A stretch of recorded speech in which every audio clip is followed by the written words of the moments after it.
what we think actually happens right now is that the digital transformation that is happening in manufacturing is not just about optimizing your production, saving money, but also to create new products that weren't possible before, because now you have technology that enables you to build those new products and changing your business model as a result, right? So it's not just about optimizing your production, but also about offering new products. So in general, what does that look like for manufacturing? So in Germany, there's a professor that has come up with this model. I've extended it a little bit and modified it. I think it matches pretty well of what our customers are currently going through. Depending on how long they've been at this, you can put them into one of these stages. And each stage adds more value to what you're actually achieving, right? So really, you really want to go through this step by step. You know, I get customers come to me all the time and say, I want to do predictive maintenance.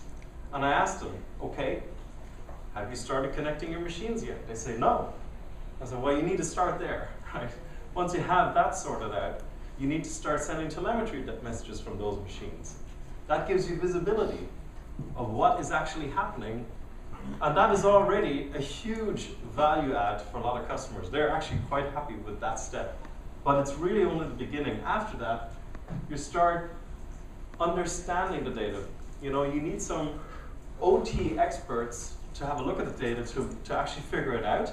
But we have some tools, obviously, that are now available for the first time that will help you make sense of your data. As a next step, then, you start making predictions using AI and machine learning models on that data. Those predictions will allow you to predict the future, maybe only a few seconds into the future, to prevent a catastrophic failure on your plant, or maybe even months into the future to predict things like you know, maintenance that has to happen to guarantee your production line doesn't stop. And then as a next step, and this is all still manual, right? So you're looking at an alarm maybe that is triggered in a system, and somebody will need to open a CRM ticket to look at that machine. But what if you could automate that so the machine optimizes itself so you don't need to do a thing, right? It's fully automatic, and that's what these digital feedback loops are all about. So you're creating an automatic response to a condition that may occur in the future. And you know, if the condition can't be automatically fixed, then you still need to send somebody, right? But at least in a number of cases that we're working with our partners, you know, an automatic response is possible, and then you don't do anything, and the system just keeps running. And then as a last step, after you have that digital feedback loop, then you can start making changes to the way you do business. So for example, you may be a sensor manufacturer, and the sensor manufacturer says, you know what? I'm no longer selling you sensors. I'm selling you scans. And the sensor costs you nothing. You pay me a monthly charge, I give you my sensors, and I guarantee those sensors will never fail. What's that worth to you? And then it starts becoming a completely different business model that you're dealing with. And then all of a sudden, where that sensor gets made and how it gets made is no longer as relevant as it is today, right? Then it's all about that promise that you've made to the customer around the scans always being there.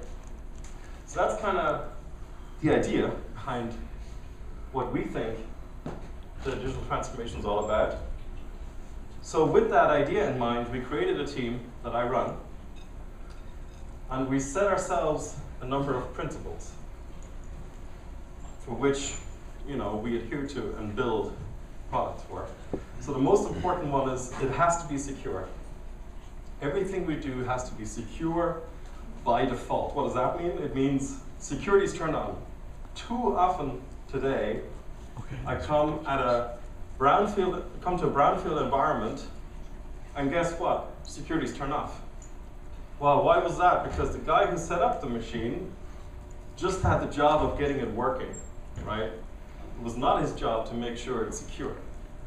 And that is something that needs to change. It's a mindset change. And this is a big issue of adopting the industrial IoT where, you know, an air gap is no longer possible because you have to have that connectivity. And by the way, the air gap didn't work, you know, 5 years ago with Stuxnet. It still won't work in the future. It's just, you know, it's not a solution to the problem. The solution to the problem is defense in depth and making sure that each system in your overall, or each component in your overall system is secure, right? It's also important to, you know, realize that not every system should be connected to the internet. If the system isn't secure, guess what? You don't connect it. You find another way of partitioning your network or putting a gateway in front of it. But you just need to think about security all the time. Another important aspect is everything we do is based on openness and standards. The days where Microsoft make their own standards and do their own thing are over, right? Which is a good thing. So right now, we have been working with, for example, the OPC Foundation on bringing industrial standards forward.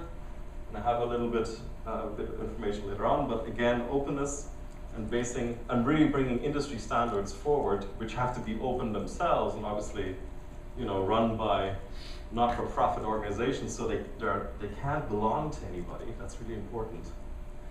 It's super important. Then we're protocol and transport protocol and platform independent. That means it works just as well on Windows as it does on Linux. In fact, we do most of our development on Linux these days. You don't need Windows to use Azure. Although it was called Windows Azure for the longest time, that was the craziest idea ever. Right? You don't need Windows to use Azure. And it's important not to be set to a certain technology protocol, transport protocol, because for different domains you have different transport protocols underneath, so you got to be independent. So what about OPC UA? Well, it's the Industrial Interoperability Standard. That's their slogan. And that's our slogan. I'm part of the OPC Foundation. So what does that mean? So it means a number of things. It's an open standard, belongs to no one. It's extensible, which means that you can add parts to the standard yourself as an end user or as an organization. So if the FieldCom Group press release today is a good example, where the OPC UA standard was extended with what the FieldCom Group has come up with to make OPC UA more relevant in the industrial automation space for process automation. And it has security built in, also very important, as I just mentioned. So let's have a look at some of the industrial IoT consortia in the world, and I have a selection of 3 which are pretty popular these days. So in the USA, you have the Industrial Interconsortium. In Europe, really, I mean, it started in Germany, but now it's really Europe. And it's being copied in other countries as well, mainly in Asia. And then you have Made in China 2025. So let's have a look at those 3 for a second. So the Industrial Interconsortium, in a recent white paper, highlighted the fact that for manufacturing, OPC is set. There isn't really any contention here. Similarly, you're going to get those slides, so you don't need to take pictures. Similarly, for platform industry, for OPC UA has been defined in 2 of the layers. We're working on the others, right? We're not done yet. But at least there is consensus that for the information and communication layer of the reference architecture, OPC UA is set. Right now, we're actually working on the cloud connectivity piece. And again, now that the PubSub extension of OPC UA has been released, I think on Friday, we're trying to get that in there. And then the platform industry forum has a number of consortia it works with, specifically the VDMA, the machine builders, the ZVEI, which is the electronics industry, the Bitkom, which is the IT folks. And then there's also 2 organizations that are kind of contributing to the platform, which is the Labs Network Industry Forum and the Standardization Council Industry Forum. So you can see Microsoft is actually quite active in a lot of those. and actively working on bringing the platform forward. Made in China, again, standardized on OPC UA in October 2016, so this is set. And this is all in recent history. Luckily for Microsoft, we kind of stumbled onto OPC UA back in 2015 before it became popular and started investing in it. And now we're one of the first through the gate, which is, of course, great for us. So one of the things we did is we contributed an open source reference stack to the OPC Foundation. So at the time, .NET Standard had just come out, which is cross-platform. So for the first time, you can run .NET applications on any platform you want, and it's the same code. No if-defs, no nothing. It's literally the same code that runs on all of these different runtimes. And we ported the back then reference stack for .NET to .NET Standard and made it available to everybody on GitHub through the OPC Foundation. We certified it for compliance. This has happened recently, so we're very proud that we're certified. And we have a commercial partner with Softing, so if you want to buy the stack and use it in a commercial product without being a member of the OPC Foundation, if you're a member, you get it for free. But if you're not, you can buy it from Softing. And what you're really buying is support. So I recently looked, and we had over 10,500 visitors in the last 2-week period on GitHub, so it's pretty popular. Overall, with this and some other stuff, bits and pieces that we contribute to the OPC Foundation, we contributed over 4.5 million source lines of code so far, and we're not done yet. We're continuing to add and obviously continue to make improvements to the reference stack as new parts of the standard come out. So in the ISO OC model, OPC UA is an application, right? So it sits up here, the application layer. And then for a number of the message format and also the message, sometimes the transport, is defined. And again, there is now client server, which was the original communication model. Now there's publish subscribe as well, which was just released on Friday. And a lot of folks, there's a lot of misinformation out there right now. I mean, a lot of folks say, oh, you need TSN to use OPC UA. Well, you don't, right? You can use it over anything you want. TSN obviously is a data link protocol. Also, TSN cannot be used for OPC UA communication to the cloud. I always say, you can do that, but only if you run a really long Ethernet cable from your factory all the way to your data center. Then maybe, but then within the data center, you're not going to be very happy either. So obviously TSN is a real-time extension to Ethernet that is local LAN only. So people say, why the hell do you only support OPC UA? Well, what about all the other standards in factories today? I say, well, okay, tell me which one should we pick? And I say, well, I don't know, Profinet, well, it's 8% market share, right? I say, it's really either or. You either support them all or you support none of them. And you say, well, we've got partners that build gateways that translate from a field bus or a Ethernet-based factory factory network to OPC UA. And guess what? Those adapters are not expensive if you look at the cost of your machines, right? So it's not, a big deal. And that's our strategy. We have a partner network. If you have a machine that doesn't speak OPC UA yet, get yourself an adapter, and we're friends, right? So that's the reference architecture that we built. So obviously we have a edge solution, which we call IoT Edge. Within IoT Edge, you can also run local workloads, either for analytics or machine learning. And we built 2 components. We're working on a few others that we will release at Hannover Messe that offer the industry-leading OPC UA support for any cloud platform vendor out there. And then to the right of the firewall, right? So once you go to Azure, it just works. So every Azure service that we have available today just plugs into this system, and we made sure of that. So you don't need to build specialized components on Azure. Azure is OPC UA independent, if you like. all the translation work and all the adapter and configuration work happens on the edge. But we're actually sending OPC UA PubSub data to the cloud. It's a JSON format, so our cloud supports JSON, therefore we are compatible. Again, I already mentioned this. So there's really two things that you need to understand here. One, you need to support both communication patterns to get a full set of features. Client server is great for browsing the rich information model that OPC UA provides. PubSub is great for telemetry. So you need both. And obviously it has to be done in a secure way. Azure IoT Suite is our PaaS offering. And we have built the Connected Factory Azure IoT Suite. It's open source, and it's a starting point to get you started on what we think a complete end-to-end solution could look like. But again, it's a starting point. It's not a finished product. But it's open source, so you can do with it whatever you want.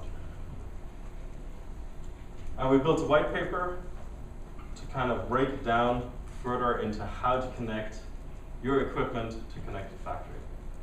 This is the reference architecture. So again, this thing is open source. We have an OPC UA assembly line simulation in there. We have our IoT hub. We have time series insights, which is our in-memory cloud-based time series database. And we built the dashboard. The dashboard looks like that. So we have OEE calculation in there. We have a map of the different locations and so on. So this is something you can have a look at. Again, all the sources are there. So if you don't like it, you can change it. And of course, security was our most important thing. This thing is secure end-to-end, including all the security mechanisms that OPC UA provides. So it's important to have a look at this just as a reference implementation of how security should work. And we have a few gateway partners. This is a program that we didn't advertise at all. Right? We started at Hannover Messe last year with two of the main OPC UA vendors, Softing Unified Automation. And people just keep coming up to me and say, how can we be part of this program? We want to build Azure connectivity into our edge gateways. Help us. So we said, okay, well, here are the components you need to integrate. And since then, we added 13 vendors in total, and the list keeps growing. Every time I do this, people come up to me and say, hey, how can we play? And since SPS drives, this starter kit is available. Again, with Softing and Hewlett Packard Enterprise, it's an industrial-grade gateway offered at a discounted price, which allows you to really get started because it's the only thing you really need to put into your factory. You plug this in, you need to do a configuration step. We're working on automating that step, and then you're up and running. Global Discovery Server is an OPC UA term for security management, certificate management for OPC UA. There wasn't a sample implementation available. We contributed one, and we just finished building all the source code around that and contributing that in the latest release that we released on Friday at the OPC Foundation GitHub. So check it out. It allows you to do your certificate management automatically, which is a great step forward, believe me. No more USB keys, right, with certificates on them. And of course, we're going to offer a solution that is based on Azure as well. So what do our customers do? Well, Rockwell were actually the first to the gate using this solution before we even finished Connected Factory. So they used some of the ideas and concepts, but they built their own solution based on Factory Talk. And Shell is one of their companies that use this to do operational insights, in close to real time. And the key word here is existing equipment. So you don't need to change your factory or your refinery to hook your stuff up to Azure. That was the most important part of it. And before my time is up. Okay, so really quickly. Leutze, they actually use Connected Factory. They're using Insights. Holmac, they built their own infrastructure around it, so they have a platform that they can offer to their vendors to put into their systems, like they make saws, industrial saws. And then Miele, who have actually standardized an OPC UA and said, if you want to put a machine onto one of the Miele factory floors, it has to support OPC UA. So of course we have solutions for each step of the way. You can have a look through these in the slides that you will get. So the key message here is we don't leave you alone in your digital transformation. You can come to us and we'll help you with the components of our Azure platform to get you from each step to the next. And that is all I have to say to you today.